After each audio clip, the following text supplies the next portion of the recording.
Good evening, and welcome back. What does it feel like to be completely certain that nothing can go wrong? Not just hopeful, truly, deeply certain. So certain that another ending never even crosses your mind. That's where we're starting tonight.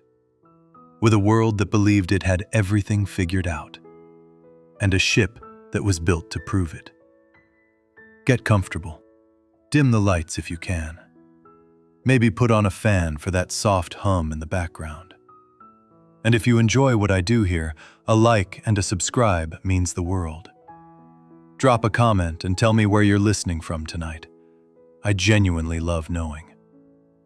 Now, let's ease in. It's early spring, 1912, and certainty is in the air. You can feel it in the newspapers. You can see it in the advertisements plastered across railway stations. You can hear it in the calm, unhurried voices of men who've crossed the Atlantic so many times that the ocean stopped feeling dangerous long ago. It's just familiar now, like a road you've driven 100 times. Europe is riding the high of its own confidence. The Edwardian world moves with this steady, measured rhythm, backed by empire, driven by industry, and held together by a quiet belief that progress, once you have it, simply keeps going. Steamships had been growing larger and faster every single decade. Crossing the Atlantic wasn't an adventure anymore. It was a scheduled service. Ships left on time, arrived on time, and carried people, mail, and commerce back and forth with almost boring regularity. The ocean hadn't changed. But what people expected of it had changed completely. The White Star Line understood something their competitors sometimes missed. Their ships weren't built to be the fastest. They were built to be the finest. Steady, refined, prestigious. The thinking was simple.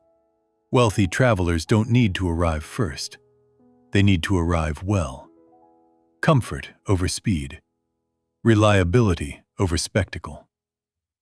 Titanic was meant to be the fullest expression of that idea. She wasn't just a ship.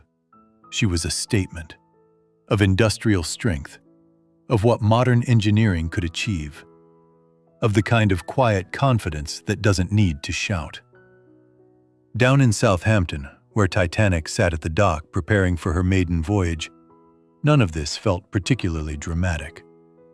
And that's kind of the point. Dock workers moved through their routines without ceremony. Coal was loaded. Supplies were stacked. Mail was sorted into bags. The ship sat there. Enormous, yes, but not like some wonder demanding to be stared at. More like a very large, very well-organized building that happened to float. Impressive, sure, but ordinary in its purpose. This is just how travel worked now. Passengers trickled in with their luggage, not with excitement. A lot of them had done this before. Some chose Titanic specifically because of her reputation. The comfort, the steadiness. Others were simply following a schedule some agent had arranged weeks ago. Nobody felt like they were stepping into history. They expected a journey, a crossing, not a story. Among the crew, everything ran on routine. Officers checked manifests. Engineers ran through systems. Stewards memorized cabin assignments. Every man had his role, and the whole thing worked not because of inspiration, but because of repetition. Doing what had been done before, again and again, with practiced, steady hands.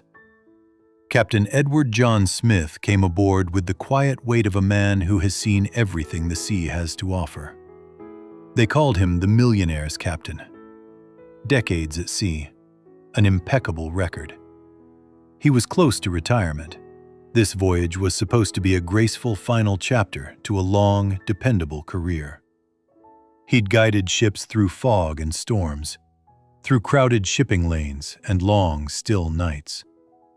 There was nothing about Titanic, nothing on paper, nothing in the air, that suggested this crossing would be anything other than routine.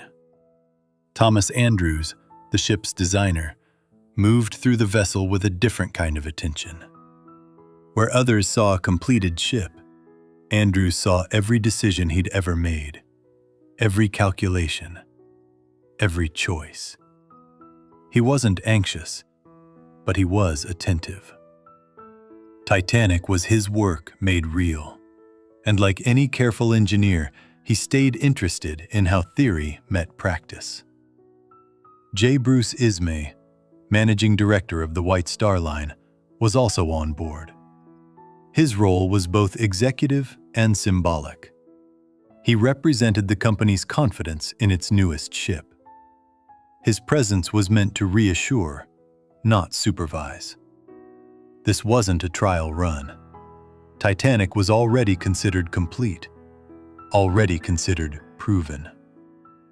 Around them, the social world of the ship assembled itself. First-class passengers arrived with trunks and expectations shaped by luxury hotels rather than travel hardships. Second class brought professionals, academics, clergy, people comfortable enough to expect privacy, but practical enough to appreciate value.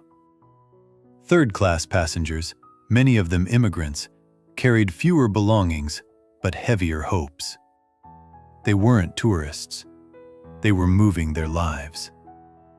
The divisions between these groups were clear, enforced by architecture as much as by policy. Corridors, staircases, and public rooms quietly guided people where they belonged. This wasn't seen as cruelty at the time. It was simply order. Everyone knew their place. And the system worked because it was rarely questioned. As departure approached, no one was talking about danger. The North Atlantic in April was known to be cold, and ice was a seasonal consideration. But it wasn't extraordinary. Ships had encountered ice for decades and adjusted accordingly. Wireless technology now allowed warnings to be shared between vessels. Experience suggested that risks could be managed. The word unsinkable floated around in promotional language, but it wasn't a technical guarantee. It referred to the ship's advanced safety features, watertight compartments designed to contain flooding. In practice, it didn't breed recklessness. It just made people feel steady, reassured. Like problems, if they ever came, would stay contained. And honestly, that sense of containment extended beyond engineering. Life itself felt contained in 1912. Predictable, governed by systems that had proven themselves over and over. The Edwardian world valued order. Disruptions were thought to be temporary. Disasters belonged to the past, or to places far away. On the evening before departure, Titanic rested quietly at the dock. Lights glowed along her decks. Beds were made. Dining rooms stood ready. There was nothing tense in the air, nothing dramatic. If anything, there was the mild, comfortable feeling you get the night before a long train journey. Familiar, unremarkable, fine. Families in Southampton went about their evenings unaware that history had moored itself just offshore. Letters were written, meals were eaten, conversations were had that no one would ever remember. This is how large events often begin. Not with warnings, not with signs, but with a normality so complete that it feels permanent. Titanic didn't begin as a ship. She began as a response. At the turn of the 20th century, the North Atlantic was the busiest maritime corridor in the world. Millions of people crossed it every year, along with mail, capital, and influence. Steamship companies competed not just for passengers, but for prestige. A liner was a floating advertisement. Size, comfort, and reliability mattered as much as speed. Sometimes more. The White Star Line watched the competition carefully. Its rival, Cunard, had recently launched two fast, powerful ships, Lusitania and Mauretania, that captured public attention with speed records. White Star chose a different path. Rather than racing across the ocean, it would dominate through scale and comfort. Build ships so large and so well appointed that speed becomes almost beside the point. From that decision came the Olympic-class liners: Olympic, Titanic, and Britannic. Titanic was the second of the three, and in many ways the most emblematic. She wasn't an experiment. She was a refinement. Existing practice pushed to its logical extreme. Her construction began at the Harland and Wolff shipyard in Belfast. Even a yard already accustomed to large steel vessels had to adapt. Gantries were reinforced. New tools were installed. Thousands of workers were employed: riveters, platers, electricians, interior fitters, each specializing in a narrow task. The ship rose piece by piece, not as a single vision, but as a coordinated effort spread across months. From the outside, Titanic was impressive by any measure. Over 880 feet long, her hull rising high above the waterline, her funnels visible from miles away. But what mattered more to her builders lay inside: the systems designed to make her safe, stable, and genuinely comfortable. The hull was divided into 16 watertight compartments, separated by bulkheads fitted with doors that could be closed remotely from the bridge. This was widely promoted and genuinely innovative. In theory, the ship could remain afloat even with several compartments flooded. It wasn't invulnerable, but it was resilient, at least according to the calculations available at the time. Those calculations were built on known risks and known patterns. They didn't imagine damage spreading across too many compartments at once. They assumed collisions would be localized, as most had been in the past. The ocean, though vast, was treated as a space governed by precedent. Above the machinery spaces, Titanic transformed into something else entirely. Public rooms were designed to resemble grand hotels rather than ships. Wood paneling, upholstered furniture, electric lighting, wide staircases that created an atmosphere of permanence, intentional permanence. White Star wanted passengers to forget they were at sea. First class received the most attention. The dining saloon could seat hundreds. The grand staircase wasn't just a way to move between decks, it was a centerpiece. There were reading rooms, lounges, a gymnasium, even a swimming bath. None of it was strictly necessary for crossing the Atlantic, but all of it contributed to the idea that Titanic wasn't merely transportation, she was an experience. Second-class spaces were more modest, but still genuinely comfortable, surpassing first-class standards on older ships. Third-class areas, though plainer, were cleaner and better ventilated than most competitors offered. White Star prided itself on humane conditions, particularly for immigrants. Safety equipment followed the regulatory standards of the time. Lifeboats were provided according to tonnage, not passenger capacity. Titanic actually carried more boats than legally required, and yet far fewer than would be needed for everyone on board. This wasn't seen as negligence, it was accepted practice. The logic depended on an assumption that in a serious emergency, help would arrive quickly. The North Atlantic was busy. Ships were rarely alone. Wireless communications strengthened this belief. The sea felt smaller than it used to. Construction proceeded with confidence. Titanic was launched into Belfast Lough in May 1911, her hull sliding into the water while crowds watched from shore.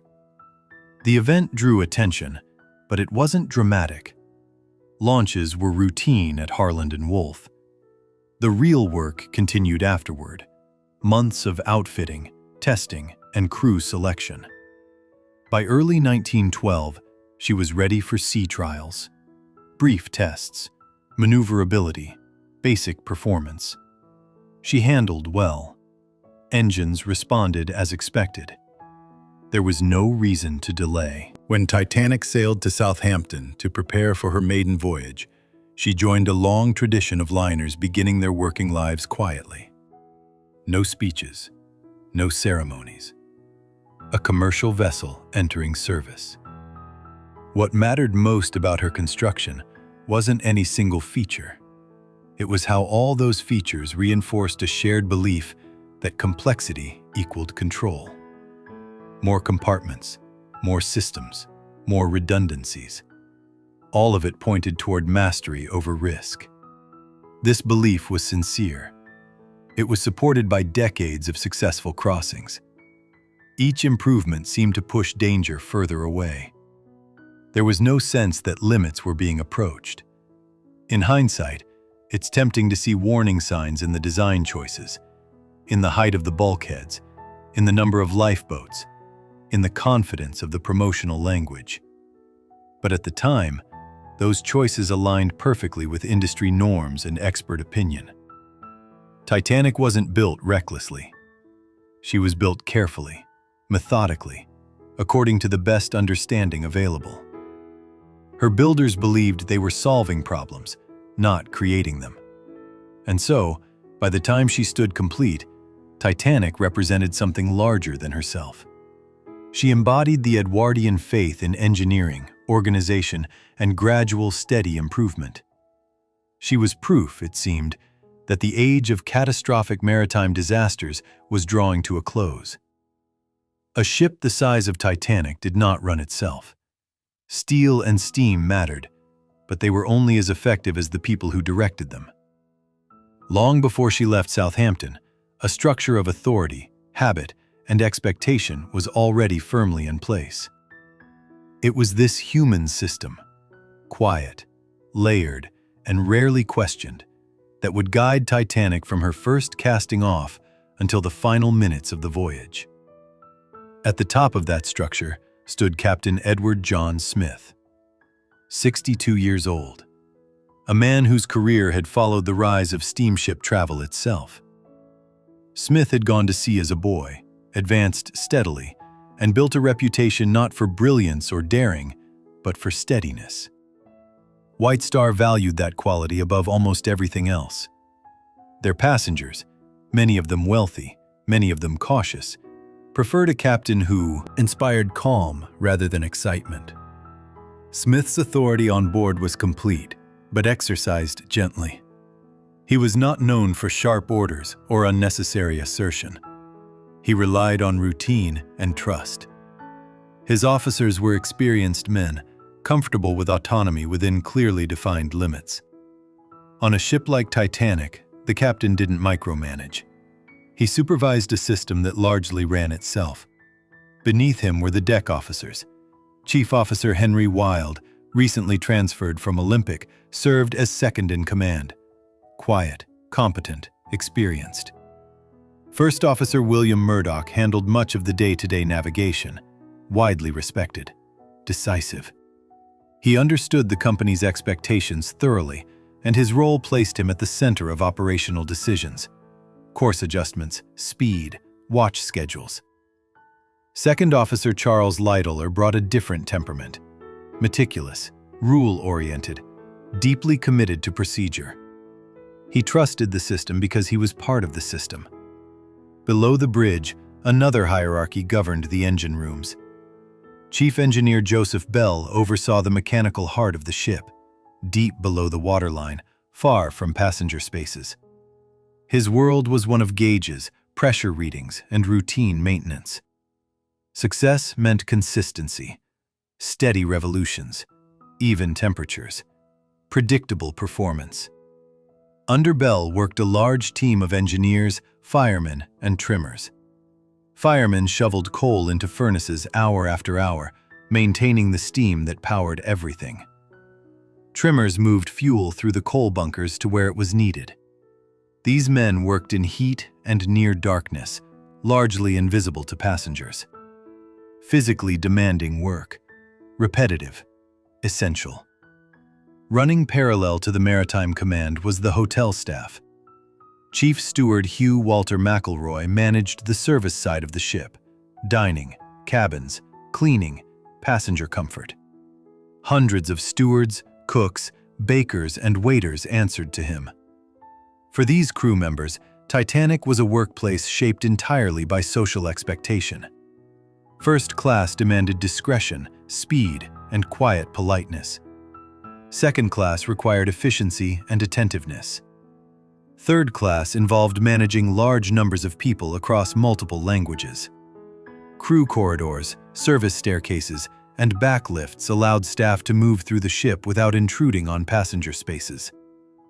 The whole thing functioned like a city with restricted districts. Everyone understood where they could go and where they couldn't.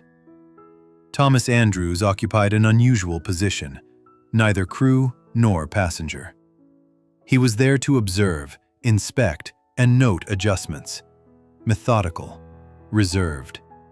He trusted design principles supported by calculation. He didn't assume perfection, but he believed in the work. The wireless operators, Jack Phillips and Harold Bride, worked for the Marconi Company, not White Star Line. Their primary duty was transmitting passenger messages, not monitoring ice reports. Wireless communication was still viewed as an auxiliary service rather than a navigational tool. This separation mattered more than anyone realized. Ice warnings came in, were logged, sometimes passed along, sometimes delayed. No single person was responsible for putting all that information together. It moved in fragments, through channels defined by custom rather than urgency. What unified all these roles was a shared trust in the established order. Each man believed that if he performed his duty correctly, the whole would function smoothly. This belief was reinforced by experience. Most Atlantic crossings ended without incident. Problems arose, they were handled. There was no culture of anticipating catastrophe. Lifeboat drills existed but were procedural rather than practiced. Crew members knew where the boats were and how to lower them. But few had rehearsed under anything resembling realistic conditions. This wasn't complacency in the way we'd understand it today. It was proportionality. Extreme scenarios were considered unlikely. Preparing extensively for them seemed unnecessary, even disruptive to the order of things. The officers trusted the ship. The engineers trusted the machinery. The stewards trusted the structure of service. Each layer reinforced the others. Decisions moved downward through the hierarchy, not upward. Questioning authority was rare, not because people were afraid, but because the system had worked for so long that doubt felt unreasonable. On the bridge, watch schedules rotated smoothly. Speed and course were monitored. Logs were kept. Below decks, the rhythm of labor continued uninterrupted. Boilers roared. Engines turned. Electric light flowed throughout the ship, reinforcing that sense of modern, steady reliability. None of these people could see what was coming. None of them were trained to imagine a failure that exceeded the system's own assumptions. A scenario where multiple safeguards were overwhelmed at once. That possibility didn't fit existing categories. Responsibility was distributed, but accountability was diffuse. Everyone knew their job. Nobody was tasked with imagining the unthinkable. As Titanic moved closer to departure, these human systems settled into place as firmly as the steel beneath them. Professionals, doing what they had done many times before. Experience breeding confidence, and confidence quietly discouraging doubt. When Titanic prepared to sail, she carried more than people across an ocean. She carried assumptions about class, about comfort, about order, and about what travel was supposed to feel like in 1912.